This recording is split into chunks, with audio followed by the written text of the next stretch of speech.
sa'yo, Panginoon. Salamat sa buhay ko ngayon. Kung hindi sa'yo, ay walang matatamo ang mga pagsusumikap ko. Kaya sa bawat sandali, sa iyo ako'y magpupuri. Dahil sa iyong kabutihan aking nakamtan, ang pangarap ko'y tagumpay. Salamat sa iyo, Panginoon. Salamat sa buhay ko ngayon. At kailanman sa iyo ay hindi magbibitaw. Sa buhay ko'y ikaw ang siyang tanglaw. Salamat sa iyo, Panginoon. Good morning, good morning, good morning, good morning. Magandang umaga po sa ating lahat. Happy Sunday morning. Today is the Lord's Day here in Asia. Maraming salamat sa Panginoon sa pagbigay niya sa atin ng buhay, kalakasan at kalusugan. Magandang tanghali po dyan po sa Hawaii. Magandang hapon dyan po sa Canada. Magandang gabi dyan po sa England. Opo, dyan po sa London, sa Kent, dyan po sa Sunderland, pati na rin po dyan sa Switzerland, sa Norway, dyan po sa Spain. Magandang oras po sa inyo. Magandang madaling araw at hating gabi dyan po sa KSA, dyan po sa Taif, Saudi Arabia, dyan po sa UAE. Happy morning o madaling araw po dyan po sa inyo o hating gabi. Po dyan po sa Oman, sa Daman, sa Riyadh, sa Qatar, sa Kuwait, sa Dubai. Ayan po, anumang po oras kayo abutin ng ating programang Morning Coffee Devotion. Peace be with you all and God bless you.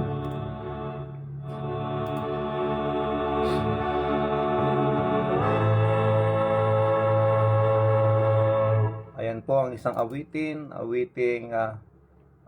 pagpapasalamat sa Panginoon. Salamat sa Panginoon sa kanyang pagbibigay sa atin ng kalakasan, buhay at kalusugan at pagpapanatili sa atin para po tayo umabot sa oras na ito at tayo'y magkakasama at pag-usapan ng salita ng Diyos. Ayan po, magandang oras po at magandang linggo sa ating lahat mga kakape. Ito po ang iyong lingkod, si Brother Robbie, si Carol Peng. Laging isasabi sa inyo na sa lahat po ng ating pong ginagawa, bago tayo gumawa o ano pa man ang ating pong mga ginagawa, lagi nating i-acknowledge o unahin natin palagi ang Diyos. Ayan po. So, good morning po. Happy hour po dyan po sa Spain. Ma'am Bel Guillermo. Maraming salamat po kay Uncle Arnel Valeriano at kay Auntie Elena dito po sa aming barangay. Thank you very much, Uncle. Kay McCarthy Arellano Einstein, maraming salamat sa iyo. Good morning, McCarthy. Ingat kayo palagi. And of course, sa ating pong kababayan, nandan po sa ibang bansa, si Sir Marcelino Gutierrez. Ayun po, maraming salamat. God bless you, brother. At kay Manong Rizalito Lopez, and of course kay Ma'am Florence. Good morning po, Manong Ito. Maraming salamat. And of course dyan sa Bacara, kay Sister Mayrisa Marcelo Ako. Good morning po. And of course kay Manong Mario, kung kasama ka na ngayon habang nagkakape, Manong Mario, at saka kay Sir Dixon, kay Ma'am Marjan, andyan po sa ibang bansa. And I'd like to take this opportunity to greet happy birthday, a blessed birthday, happy big day po sa ating pong kasamang kagawad dito sa ating barangay, si Uncle Florencio. Ayan po, kay Uncle Florencio Valeriano Alonso. Ayan po, happy birthday sa iyo, Uncle Kagawad, Uncle Flor. Happy birthday sa iyo and God bless you. Maraming salamat po sa inyo pong paglilingkod sa ating pong barangay. Ayan, maraming salamat. And of course, good morning po dyan po sa Pinili. Kay Ma'am Telma Harap Alconet Nilaw, maraming salamat po. Happy Lord's Day din po sa iyo. Maraming salamat po, Ma'am Telma. And of course, sa kanyang mister. And of course, pag umaabot po ang ating programa doon po sa camp, doon po sa campground, sa training ground ni Christine at Nilaw. Magandang oras din sa iyo dyan, Christine. Okay, kay Brother Junver Yasanya, maraming salamat. Good morning. God bless you, brother.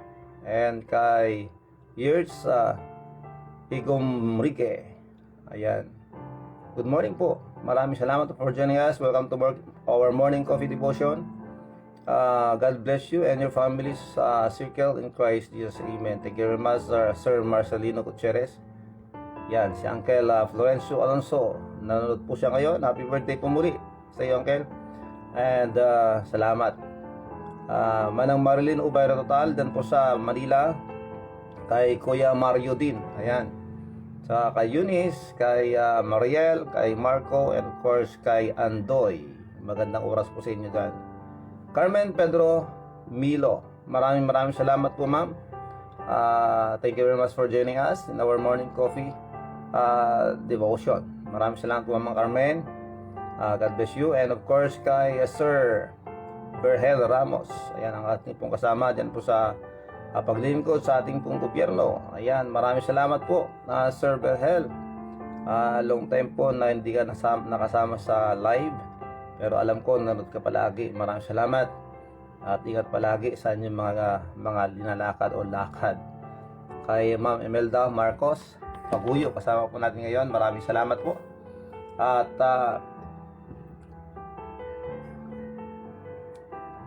purihin po ang Panginoon dahil po sa kanyang kadakilaan, sa kanyang pong kabutihan, dahil po sa kanyang biyaya tayo ay buhay ngayon.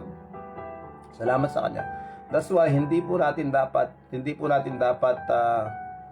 hinahayaan na ang ating pong buhay ay hindi po tayo nagpapasalamat sa Panginoon. Dahil nga po, dapat lang napasalamatan natin ang lahat-lahat ng ating po natatamasa sa buhay. Dahil nga po, yan po ay dahil sa biyaya ng Diyos. At saka, I would like to take this opportunity also to thank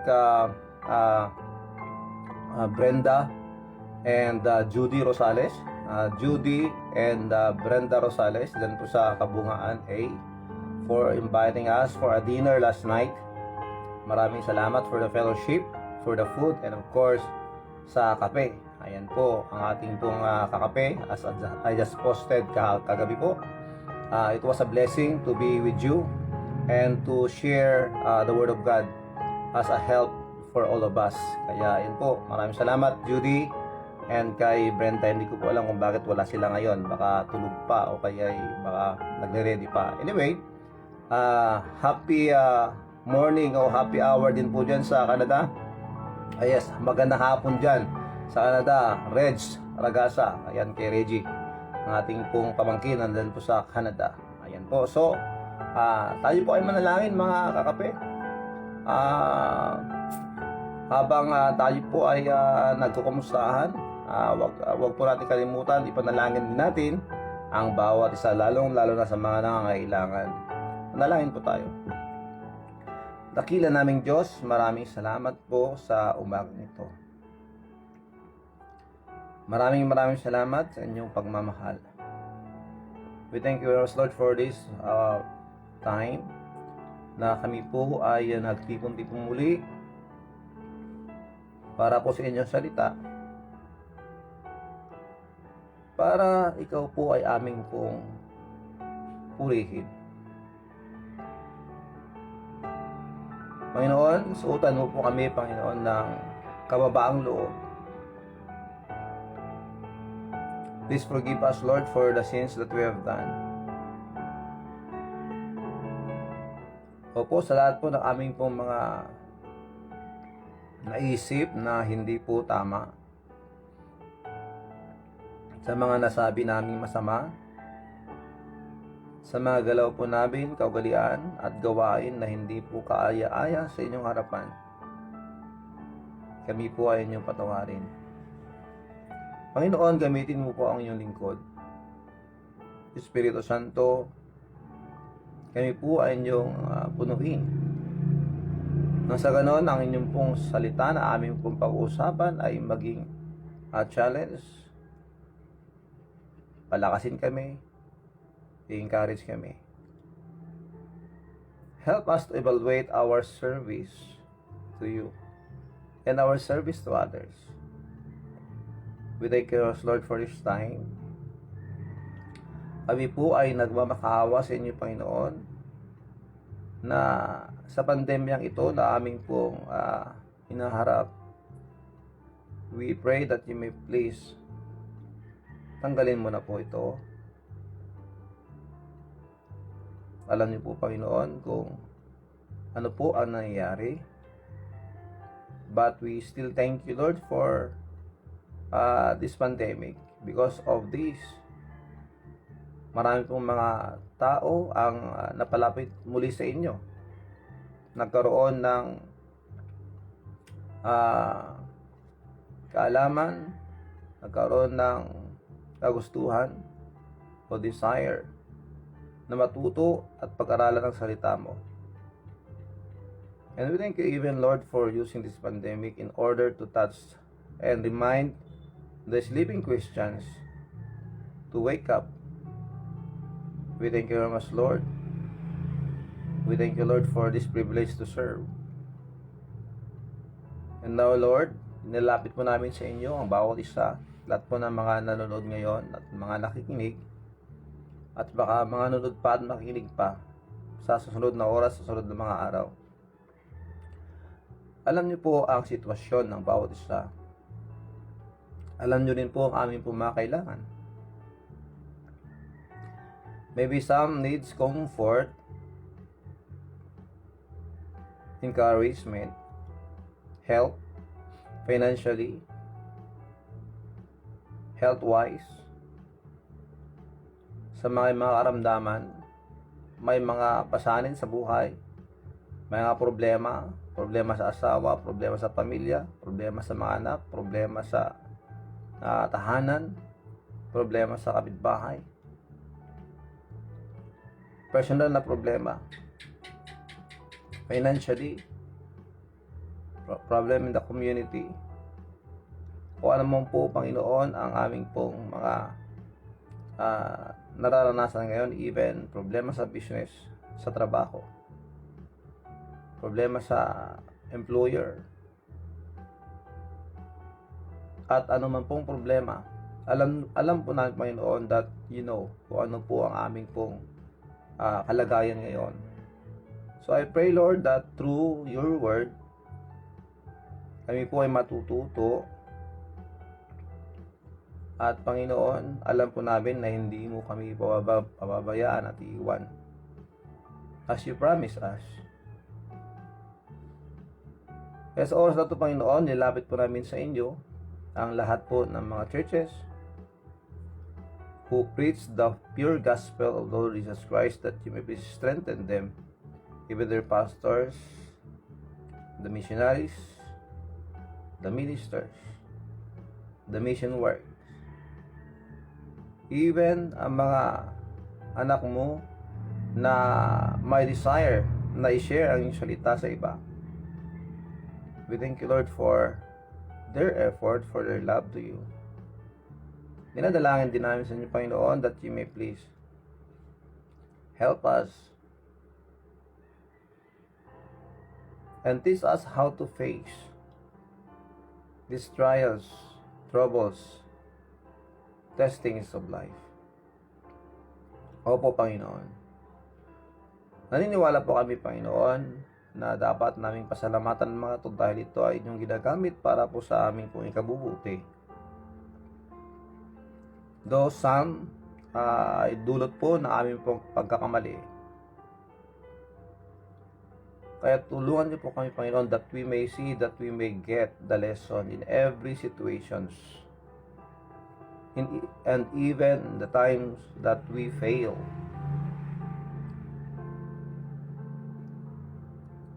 And we are sorry, Lord, please forgive us. Na minsan po, kahit po kayo, we fail. Kami po ay nagbibigay sa inyo ng sama ng loob o kaya kalungkutan dahil po sa aming mga ginagawa. But we still thank you, Lord, for loving us, for sustaining us, and for providing our needs, especially our food. We thank you very much, Lord, for strengthening us. And now, Lord, kami po ay lumalapit sa inyo at nagsusumamo. That you may please continue to work in the life of the people whom we are praying, na gumaling sila, lumakas,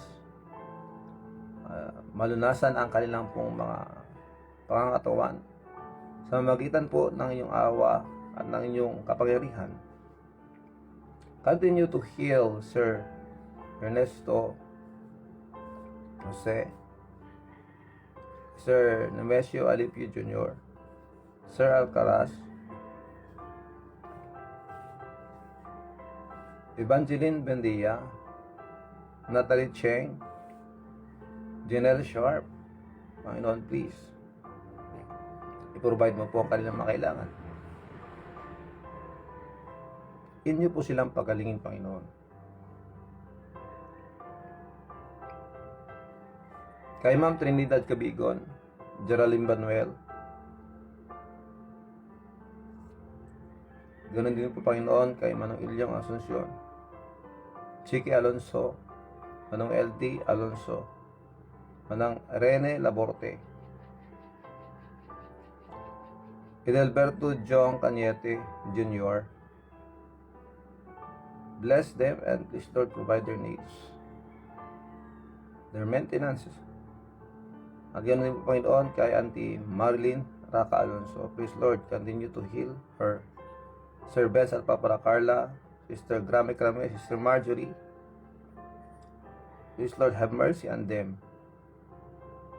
At ganoon din po, Panginoon, inilalapit po namin sa inyo si Kuya Rafael Ragasa and the mother of Brother Junver Yasania, that you may please heal her, strengthen her, Panginoon. Pati na rin po ang mga mahal namin sa buhay na meron pong karamdaman, nanghihina. We pray that you may please continue to work in their lives, even our whole family.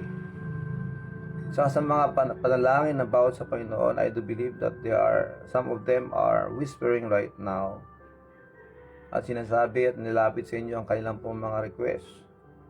Maybe it's a special request, unspoken request, at mga bagay-bagay na sa kanilang pong mga puso at isipan na gusto nilang hingin sa iyo. Maraming salamat po, Panginoon. At ngayon po, dilalapit po namin sa inyo mga frontliners. Please patuloy po kayo matrabaho sa kanila, protect them, at ilayo mo po sila sa kapamakan and even for the infection of the virus. Salamat na din po sa mga quarantine places. They are isolated. We pray that you please encourage them na hindi po sila mawalan ng pag-asa o mapanghinaan ng loob. Dahil lilipas din naman na ito. And we pray for your protection to our President, to the Senate, and to the Congress. Unity and harmony and love may reign in our government. Please give them wisdom in every decision that they will make, and even our governor here in Ilocos Norte, our mayor, down to our barangay. Patuloy po kayo magtrabaho sa akin, Panginoon. Please bless our punong barangay and of course the barangay officials. Maraming salamat po. Bless also ang mga naglilingkod sa barangay, kasama ng mga barangay tanods dito. And of course, Lord, we pray na wherever we are, sa lahat po ng mga nanonood ngayon, that you may please protect them, protect their communities. Bless them, at ilayan mo po sila sa anumang pong sakuna o problema na magdudulot sa kanila, Panginoon, ng threat sa kanilang pong buhay at sa kanilang kalusugan. Maraming salamat po, Panginoon. Please bless this day. Bless us all. Help us to those who will celebrate their birthdays today. Please, Lord,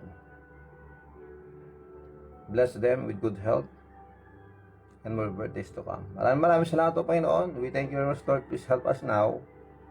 We ask all these things in Jesus Christ's name. And Lord, we pray also for Christine Ednilao sa kanyang pong training. That you may please, Lord, help her and strengthen her and even provide the needs of her family.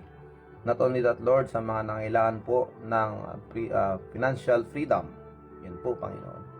Sa mga may pagkakautang, hindi na naman lang gagawin, that you may please use this privilege or this opportunity that they may learn from their mistakes and to submit to your will when it comes to finances. Maraming salamat, Panginoon. Ito pang aming dalangin. Salamat po ulit sa pangalan ng Jesus. Amen and amen. Maraming salamat, mga kape, for joining me as we pray. And yes, maraming salamat, Charles. Hallelujah. Kay Sonny Boy Dalere. Good morning. Maraming salamat for joining us. Hermina Pascual. Kay Manang Louie, Charles Pontes Picio, maraming salamat po, Manang. And of course, kay Ma'am Marilyn Ancheta Ceredon. Ayan po. Good morning, Brother Rafi, and to all kakape, blessed Sunday morning to everyone. Stay safe from Auntie Marlene Raka Alonso. Okay, maraming salamat po. And now, mga kakape, let us proceed to our evaluation. As we started yesterday, ang pinag-usapan po natin ay yung pagsusuri na ating pong paglilingkod. Kung nasa ayos ba, nasa tama ba ang ating pong paglilingkod. Kagaya nga po ng napag-usapan natin kahapon, na minsan, naglilingkod po tayo sa maling autoridad, maling amo. Maliban sa Diyos. Minsan mas matimbang yung mga bagay-bagay kaysa sa Diyos. Minsan mas matimbang yung pera kaysa sa Diyos. Yun nga po nakaka-insulto eh. Yung nakaka-insulto yung mas pinipili natin yung karangyaan sa buhay kaysa sa Diyos. Ito po isang pag-aaral, mga kape. At ito sana ay magbibigay sa atin ng tawag na pagkakaroon ng maliwanag na kaisipan patungkol po sa ating pong paglilingkod o pananaw sa ating pong paglilingkod. Dahil nga po minsan kasi we are assuming na ating pong paglilingkod ay tama. Basta't maisip na lang natin na maisip lang natin ang patungkol po sa Diyos o ang Diyos. Pero these are just some evaluation for us to observe or to check our lives para po hindi po masayang yung ating pong paglilingkod. Dahil marami po tayong mga nagagawa minsan, but hindi po naman natin nagagawa ito para sa Diyos.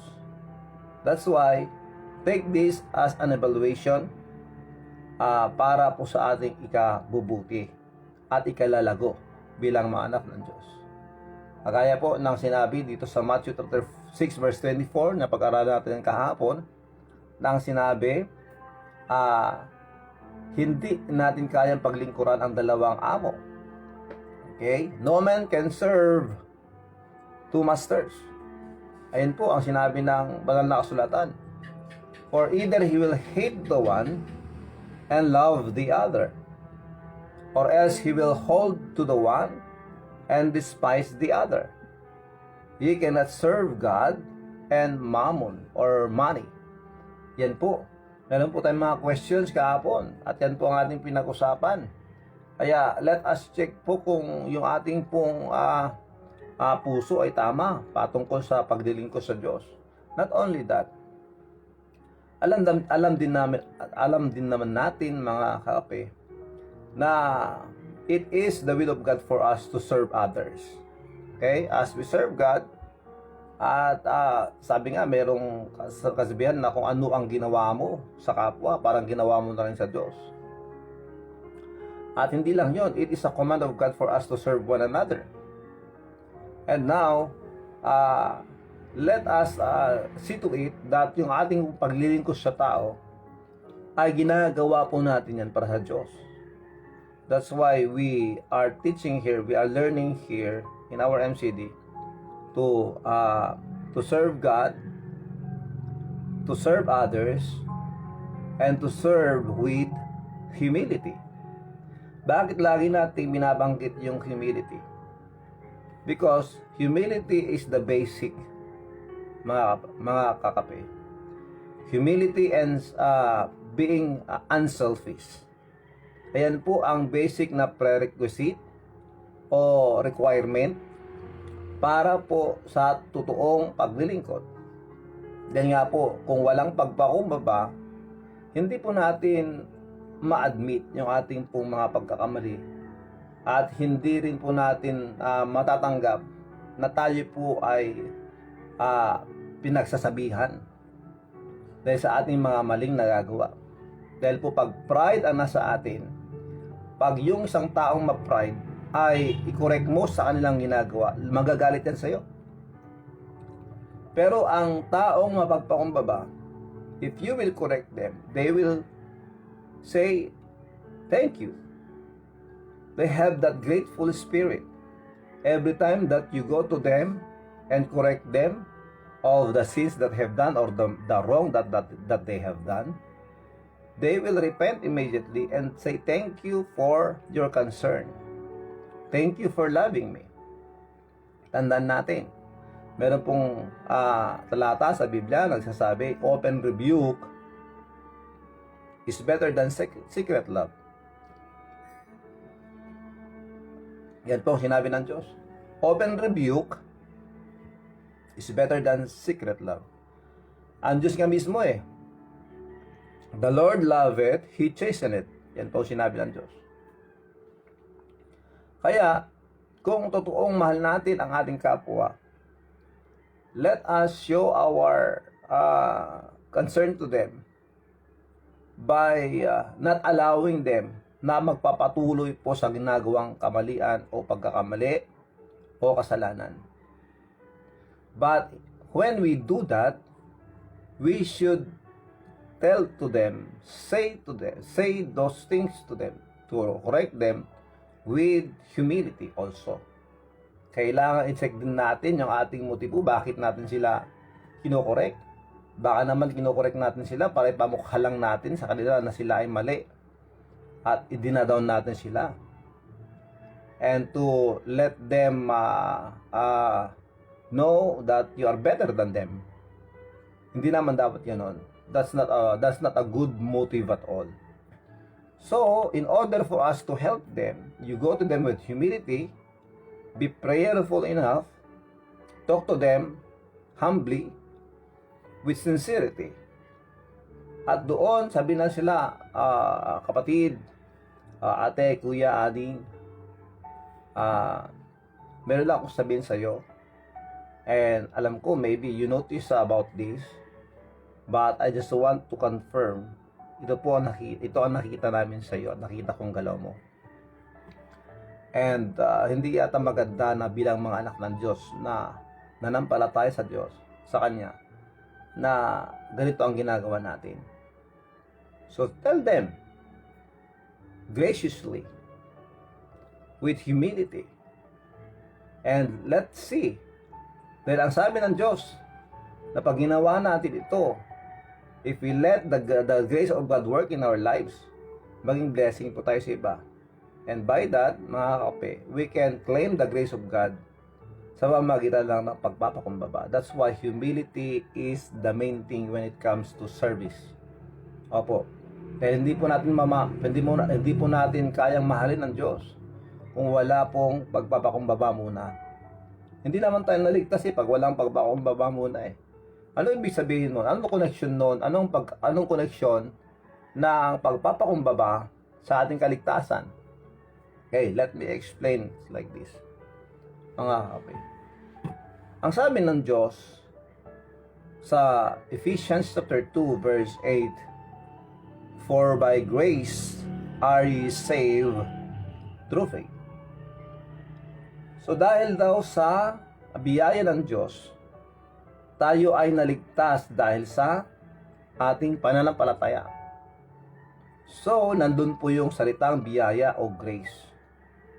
So, ibig sabihin nun, when we say grace, ito ay isang biyaya na wala pong kabayaran.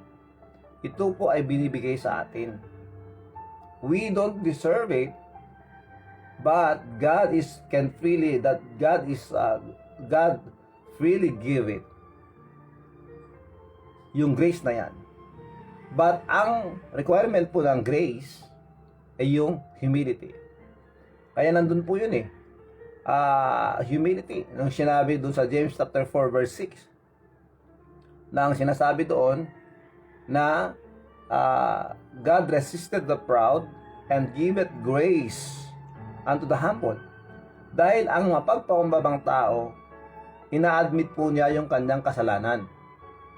A humble person admits yung kanyang pong kasalanan.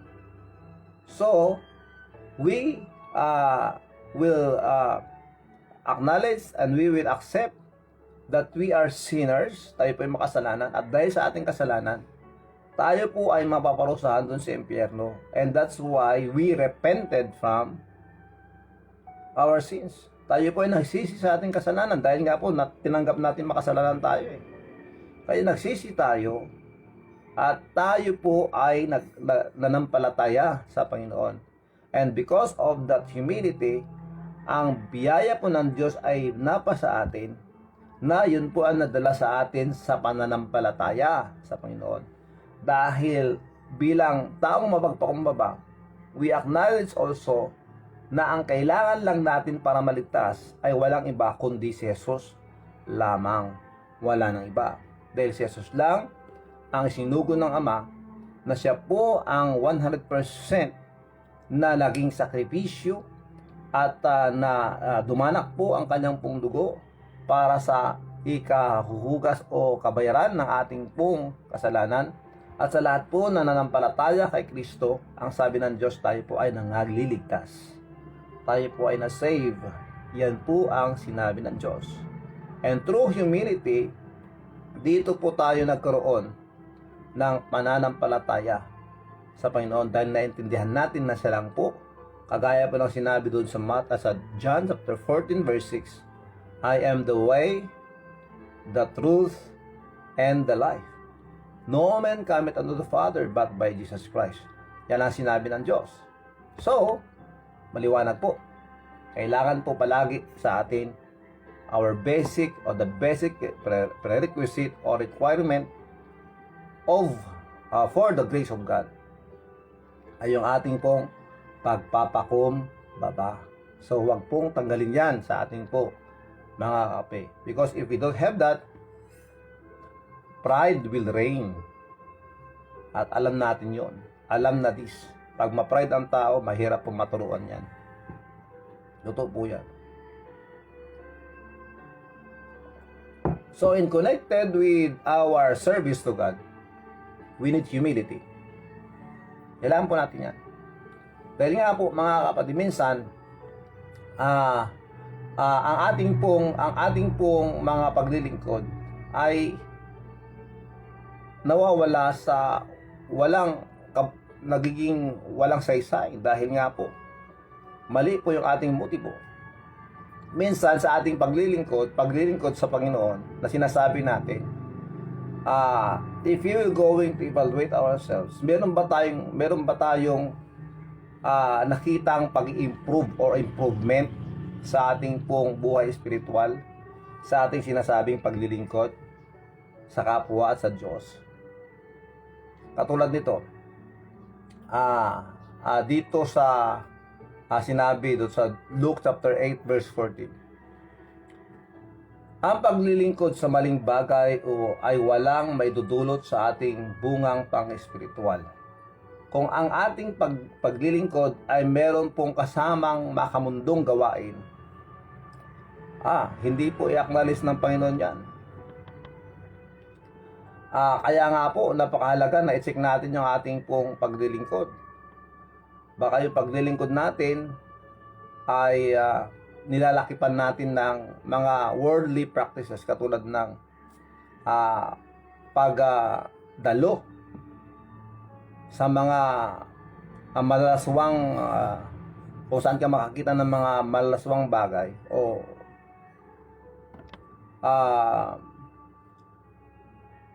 atmosphere o kaya yung malalaswang establishmento para lang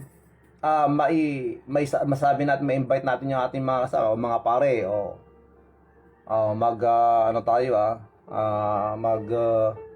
mag-reunion tayo, kita-kita tayo dito sa lugar na to.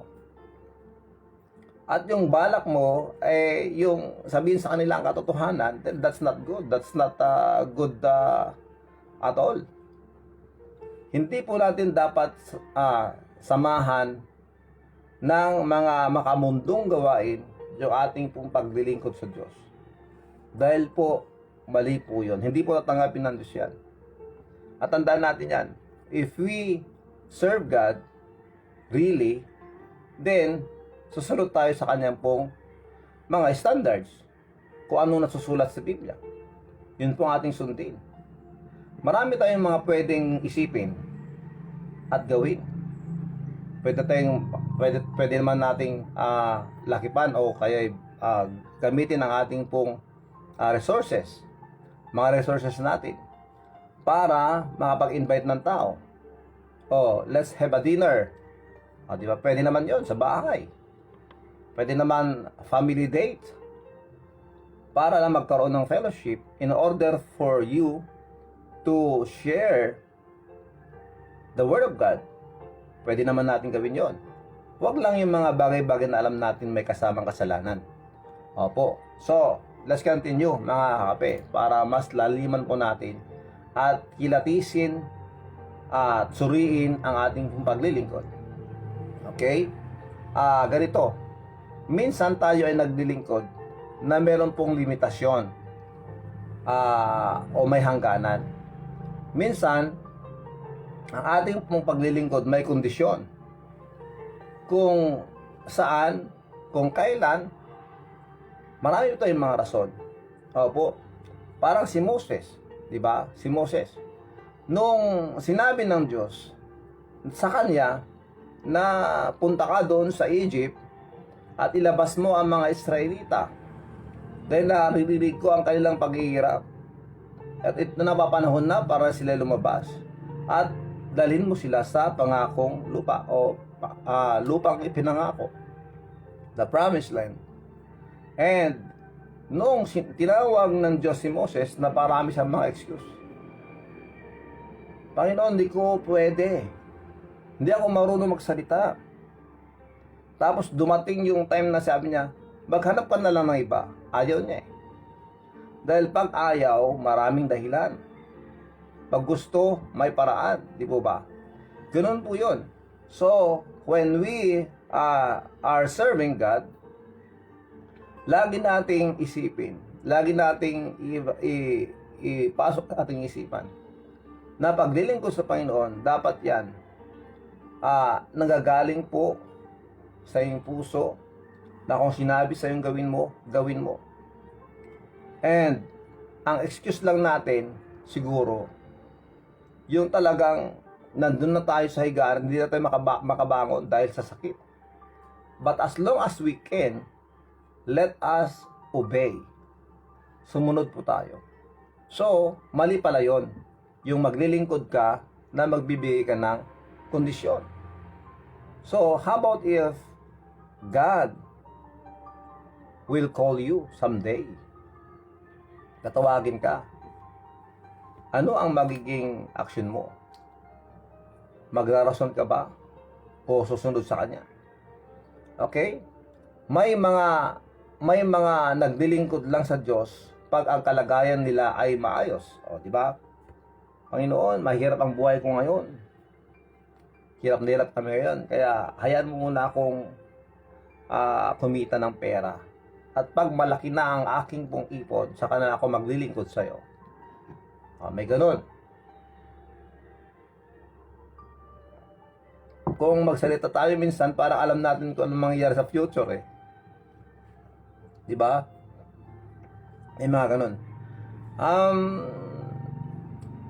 Brother Ruff, panalangin mo ako kasi may balak ako eh. At siguro, hindi pa sigurado yun siguro pag makaipon-ipon na ako, ay maglilingkod na ako sa Panginoon. Sounds like maganda, di ba? Maganda yung plano. Pero sayang naman yung panahon, di ba? And we don't know what will happen to us in the future, what will happen to us tomorrow, what will happen to us next week. That's why sinabi po dun sa aklat ng Proverbs yata yun. Proverbs 27:1 yata yun. Sinabi doon, boast not thyself of tomorrow, for thou knowest not what a day may bring forth. Siguraduhin ko lang po baka nagkamali ako. Proverbs 27:1 yata yun. Let me check please. Thank you very much mga kape. Proverbs 27:1. Ayan, tama. Babasahin ko po sa inyo Boast not thyself of tomorrow, for thou knowest not what a day may bring forth. Wag daw nating ipagmayabang ang bukas. Do marami tayong mga plano bukas, meron tayong inaasahan next week. Ang sabi dito, wag mong ipagmalaki, wag mong ipagmayabang ang bukas. Dahil hindi natin alam kung ano ang ibibigay sa atin ng susunod na mga araw. We don't know what will happen later, tomorrow, next week, next month, next year. So, yun po ang sinasabi ng banal na kasulatan. So, ang paglilingkod po natin, ngayon na. Are you saying, sinasabi mo Brother Rafi, na lahat tayo ay maging pastor o maging preacher? Hindi po. You can serve God anytime, anywhere.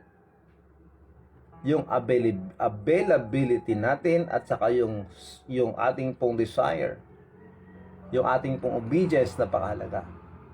Because you can serve God while you are in your work. You can serve God, you can serve others when you are in a company, in your profession, in your business. Pwede yan. Ano ba ang pinupunto mo, Brother Rav? Ano bang klaseng paglilingkod? Yung paglilingkod natin sa kapwa at paglilingkod sa Diyos ay yung ipakita natin sa kanila yung ating biggest responsibility. Ano po yung responsibility natin? That we let the Lord Jesus Christ shine in our lives. In Matthew chapter 5 verse 16, yung sinabi doon, let your light so shine before men that they may see your good works and glorify your Father which is in heaven. So yun po ang sinasabi ng banal na kasulatan. We can serve God by showing and sharing the love of God and showing the brightness of Jesus Christ to others through our lives. Kaya napakalaki po ng responsibilidad natin. So when we do things when we do things as we are serving others, sisiguraduhin natin na yung pag ginagawa natin yan ay ginagawa din natin bilang pagsunod sa utos ng ating Panginoon sa Kristo. Yan po dapat ang ating pag-isipin para hindi po masayang yung ating pong paglilingkod. Minsan pa ganito, nakakalungkot pero totoo ito. Minsan namimili tayo kung sino ang paglilingkuran natin. Ito ay evaluation lang po hindi ko sinasabing ikaw yon o ako yon. This is for all of us. Ito po yung nakakalungkot Yung maglilingkod ka, pinipili mo lang, parang ganito. Ayaw ko siyang paglingkuran kasi mas gwapo siya sa akin. Di ba? May problema doon. Ay nahiya akong paglingkuran yung tao na yun. Nahiya akong lumapit sa kanya kasi masyado siyang mayaman. Ganon. Namimili tayo ng pinaglilingkuran natin. Yun po ang nakakalungkot na may katotohanan. Totoo po nangyari ito mga kape. At hindi po maganda yon. Dahil kung pinipili lang natin ang ating pinaglilingkuran dahil sa sariling nararamdaman, kasi minsan ganito halimbawa sa babae, sa babae, bakit ayaw mo siyang lapitan? Babae ka, bakit hindi mo lapitan yung kapwa mo babae? Encourage mo siya. Minsan nandun yung isip nila, naku, baka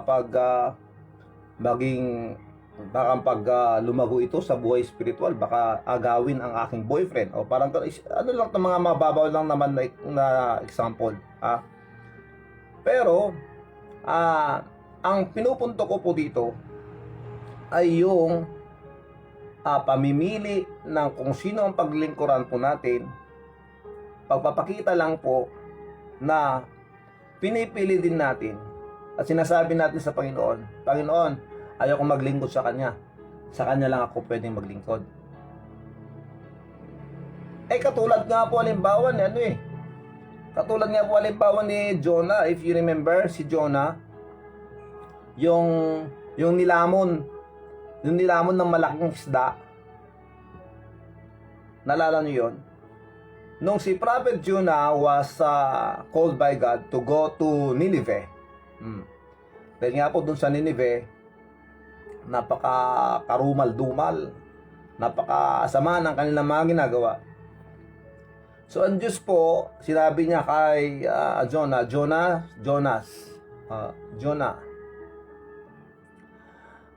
punta ka doon sa Nineveh. You preach to them that they may repent. Dahil ang nababalitaan ni Jonah doon sa lugar na yon ay masama yung hari nila, wicked yung mga tao doon, karapat dapat lang silang maparusahan. Yun nasa isip niya. Ayaw ko sa kanila. So ang ginawa ni Jonah to escape from the command of Jesus Christ, or the command of God, to go there and to minister to them with the word of God. Imbis na sumakay siya sa bangka o sa barko papunta doon sa Nineveh, ang kanyang pong sinakyan ay yung papunta sa Tarsis. Salungat po doon sa biyahe. So as they are underway going to Tarsis, may nangyaring storm. Nagkaroon ng storm. Nagkaroon ng bagyo. Malakas na hangin. Lumaki yung mga alon. At nandun si Jonas sa ilalim natutulog. At ginagawa ng lahat ng kapitan at saka ng mga crew para hindi lulubog ang kanilang barko. Tinapon na lahat, pati mga mahalagang bagay, just to unload the ship. But when they went to the room or to the place where Jonah was sleeping, sinabi nga, uy, anong ginagawa mo? Mamamatay na tayo. Nandiyan ka pa natutulog. Tapos sabi ni Jonah, ano bang nangyari? Ayan. Doon, Jonah realized his sin. At sinabi niya sa mga crew at sa captain ng barko, itapon niyo ako at huhupa ang hangin. Itatapon niyo ako sa dagat at huhupa ang bagyo. Yan eh. Kasi sinabi sa kanya, magpray ka sa Panginoon mo para mawala itong bagyong ito. So sinabi ni Jonas, itapon niyo ako. At dahil diyan, may usapan pa sila, pero tinapon nila si Jonas. And what happened? Humupa ang bagyo. And now yung tawag dito, yung transportasyon na gagamitin ng Panginoon kay Jonas, dinala niya agad-agad. Ginamit ng Diyos ang malaking isda and swallowed Jonah. Kinain niya, linunok niya si Jonah. At pumunta sa Ninive. Grabeng ano yun? Grabeng biyahe yun, ano? Grabeng, ano tawag natin doon? Yung, halimbawa, may pupuntahan ka tapos magtatawag ka ng sasakyan. Kalibutan ko na yun.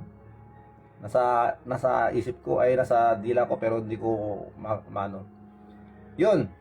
So, yung transportasyon niya, yung pong malaking isda at dinala siya doon sa Ninive. So, yun po yung mali ni Jonah. Namimili po siya kung sino ang gusto niya kung gusto niya paglingkuran. He doesn't like Nineveh. That's why he went the opposite way. Napunta siya doon sa Tarsis. So what happened? Pati yung mga nasa barko doon sa papuntang Tarsis nadamay sa kanyang pagiging makasarili. O di po ba? So mali po yun. So let us always check our motives, our heart, kung tama ba ang ating pong mga ginagawa na namimili. Hindi po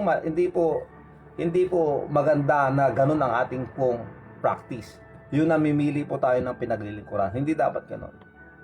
Paano na? Pag ang gusto mo lang paglingkuran ay yung mga mayayaman. Paano naman yung mga kapwa mahihirap? Diba? Paano naman sila? Dapat pantay-pantay yung ating pong paglilingkod. Na ayon po dahil sa pagmamahal ng Diyos. Can you imagine that? We sinners, tayo po makasalanan, but He loved us so much. Hindi niya sinabing hindi ka pwede. Hindi ka pwedeng maligtas kasi madungis ka. Hindi ka pwedeng maligtas kasi pangit ka. Hindi ka pwedeng maligtas kasi napakayaman mo at mayabang ka. Hindi niya sinabing gano'n eh. Hindi po siya namimili.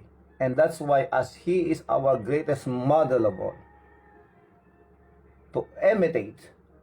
So kailangan po natin yan. Yung puso na maglingkod na wala pong pinipili.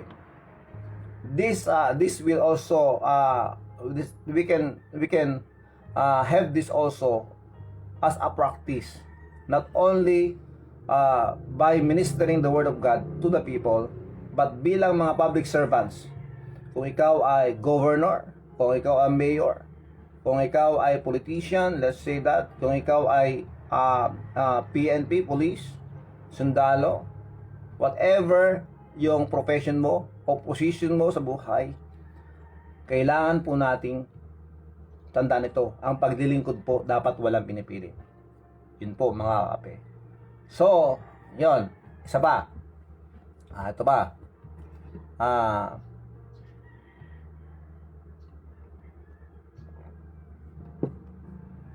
Pagkakaroon ng di magandang asal o kaugalian.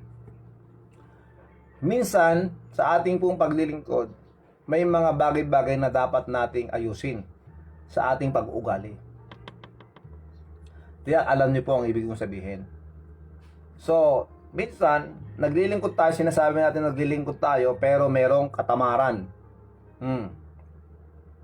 Mali po yun. Minsan, sinasabi natin naglilingkod tayo pero may katamaran.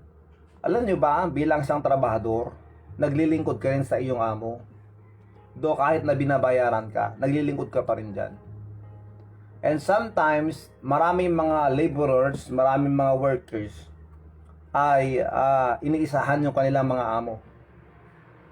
Kung nandyan, pera de los buenos mga kape, okay? Minsan, pag nandyan po at nakatingin yung kanilang amo, nako, ang sipag-sipag yan. Meron kami nakakwentuhan ganyan eh.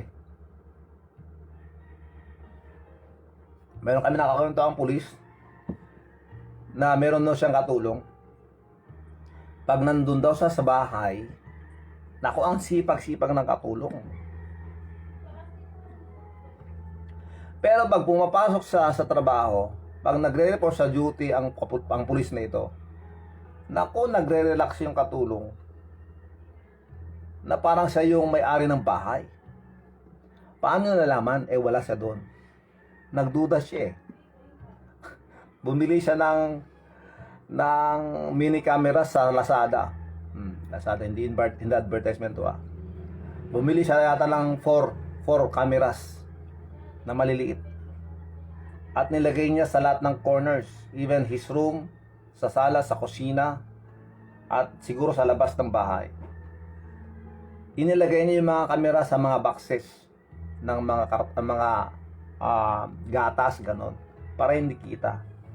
Doon niya napatunayan na iniiwan pa niya yung mga alaga niya, mga anak ng pulis na ito para makipag-date. Not only that, pati yung boyfriend niya inimbitahan niya, o wala na ang boss ko, punta ka na rito. O di ba? May mga ganon. Huwag na sana tayong mag-isip ng ano pa man dito mga kakape. But the point why I say, sinabi ko ito sa inyo ay dahil minsan tayo ay naglilingkod nga, pero ang problema may katamaran. Opo, ayaw ng Diyos ng ganon. Sa mga nagte-take note, Hebrews 6:11, Matthew 25:26. Okay? Sulat niyo po yan sa mga nagte-take note. Ulitin ko po. Hebrews 6:11 to 12, Matthew 25 verse 26. Ito pa. Minsan, ang hindi magandang kaugalian ng isang lingkod ay yung hindi marunong magpasalamat. Ungrateful. Ulitin ko po lagi kong sinasabi sa inyo to. Ang taong mapagpasalamat at laging nagpapasalamat ay masaya. Ang taong hindi marunong magpasalamat, mareklamo. Ito po yun. Hindi marunong magpasalamat. Okay? So, ito ang sinasabi ng Diyos, mga kape. Not as a servant, bilang isang lingkod, kailangan nating laging magpasalamat sa mga taong ating pong nakikilala, nakakausap. Kahit maliit lang na bagay. Say a little encouragement and appreciation by appreciating them sa kanilang pagbigay sa inyo ng oras, sa pakipag-usap mo sa kanila. So, let us always find a way to express our gratitude. Opo. So, say thank you. Magpasalamat ka. Dahil ang tao na hindi marunong magpasalamat, pag natanggap na niya yung sahod, sa paglilingkod niya sa kanyang kumpanya o sa kanyang amo, natanggap niya yung sahod, oh, I deserve this. Ba't ako magte-thank you? Nakapagtrabaho na ako. Hindi ganon. Let us maintain that spirit of gratefulness. Let us always observe that. To be grateful, mga kakape. So, ayan po. Now, balik po tayo doon po sa konklusyon ng ating pinag-usapan bilang mga lingkod. Para po maging maayos ang ating paglilingkod sa Diyos, first and foremost, humility. Pagpapakumbaba. Yan ang bagay na huwag mong wawalain sa buhay mo, sa katauhan mo, sa karakter mo. Yung pagpapakumbaba o kababaang loob. Dahil dito papasok ang biyaya ng Diyos. At dahil kung ang Diyos sa biyaya niya, yan ay free, malaya na magtrabaho sa iyo at sa atin. Napakaganda ng ating pong aura, napakaganda ng ating mga ginagawa dahil we appreciate God, we thank God and everything. Marami po tayong mga experience na dahil po sa pagtatrabaho ng Diyos sa ating pong buhay. So, mga kakape, let us always check, evaluate ang ating pong paglilingkod. At kung sa mga nabanggit ay natamaan ka at natamaan ako, let us thank God and let us God to help us that we can serve Him, na mas mag-improve pa ang ating paglilingkod at tayo pa ay lalong maging blessing sa iba. Purihin ang Panginoon. Tayo po ay manalangin. Dakila namin Diyos, maraming salamat po sa umagang ito. We thank you very much, Lord, for this time to learn.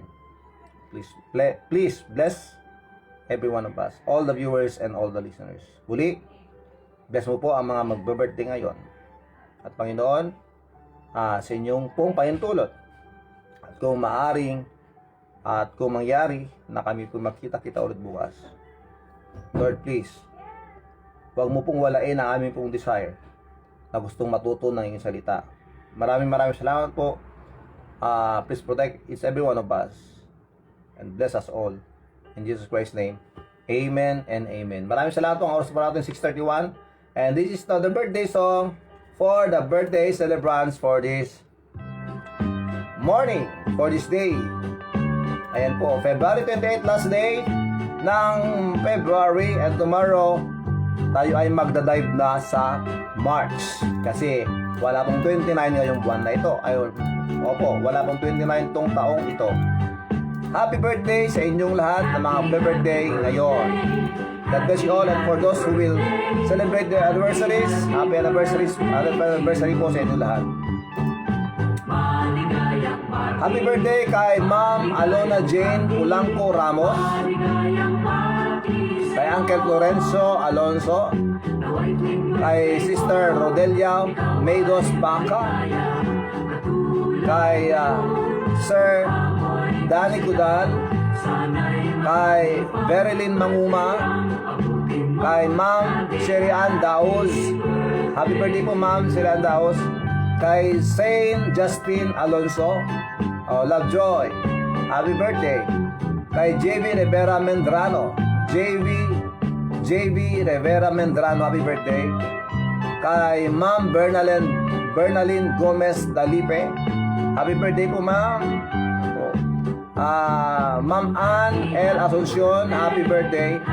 And kay Manuel Oswa, I'm sorry for that, Blanco, happy birthday po sa inyo lahat. Happy birthday. Maraming salamat sa Panginoon.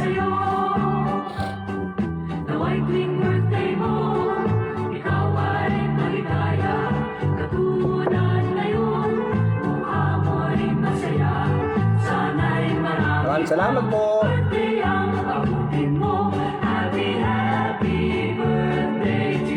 Thank you very much Ma'am Marie Chachan, dito po sa Norway. Thank you very much Ma'am Telma. Harapan po na Dilaw. Jeff Alonso Paz, maraming salamat. E po, happy birthday sa lahat ng mga birthday celebrants ngayon. Happy birthday to Uncle Flor Alonso from Kas Jeff Alonso. Okay, thank you very much Ma'am Emerlita Baptista Corpus. Thank you very much. Thank you very much. Andres de los Santos Tina, thank you. Emerita Baptista Corpus, amen. Pastor, a blessed Sunday. Watching from San Francisco, California. Maraming salamat po Ma'am Emerita. God bless you po from San Francisco, California. Edelberto Cañedo Jr., maraming salamat. Okay, Marcelino Gutierrez, maraming salamat. Brother, amen po Pastor, correct. Like me, I'm not a pastor, but I serve in Seoul with my customers radio program for preaching the gospel. Yes, thank you very much for that testimony, Brother Marcelino Gutierrez. Thank you very much po. Manang Irene Laborte, good Sunday morning to everyone. May the good Lord bless us with good health always. Maraming salamat, Manang Kasim. Jenny Rabor, thank you. And of course, kay Engineer Mildred Alonso Ramos, kay Engineer Rolly Ramos, kay sa ating punong barangay, Jerry Corpus Alonso, and of course, kay Maunita Domingo Alonso, kay Auntie LC Tapawan, Auntie Daling, kay Ate Minda na nandyan. So, San Pascual, maraming salamat po sa Baguio. Nilo Luis, maraming salamat po. Ayan, Meredith Manigas, at lahat po kayo dyan sa Pasig City. Brenda Rosales, and of course kay Judy Rosales. Thank you very much again, Mr. and Mrs. Judy Rosales. God bless you. Thank you very much for the invitation. Sana maulit muli. Maraming salamat po. Romaldo Rivera Tibar, Jinky, and of course kay Sir Jerovic A. Chano. Maraming salamat po. Maraming salamat po, Sir. Kay Rivera Arconado, maraming salamat. Flo Delisa Alonso Salvador, maraming salamat, Kas. Kay Sonny Boy Delere, at sa lahat ng kasama natin ngayon, maraming salamat po. Awan tilabas namin tayo. Oras na para magpaalam po ang inyong lingkod. Dito po si Brother Rafi, si Kagawad Paeng, lagi nagsasabi sa inyo sa lahat ng sitwasyon nating buhay. Huwag po natin kalimutan, unahin po natin ang Diyos. God first. Okay, stay safe, do good to others, follow the guidelines, support the LGUs, respect the frontliners. Okay, sana mangyari yung ibinaba ng IATF. Sana mangyari yun. So, kung ano man yun, hindi ko muna pang sabihin ngayon. Baka mamaya, maano naman po tayo. Anyway, so thank you very much. Respect the frontliners, share blessings, pray for our family, our community, and our country, and let's pray for the world. God bless us all. Mabuhay. And I love you.